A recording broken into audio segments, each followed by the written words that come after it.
試合連続のホームランで勝ち越します。続くウィーラーはおよそ1ヶ月ぶりの4番。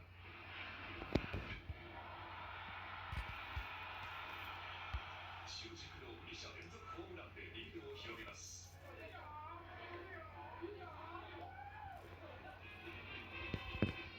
浅村は9回のチャンスでも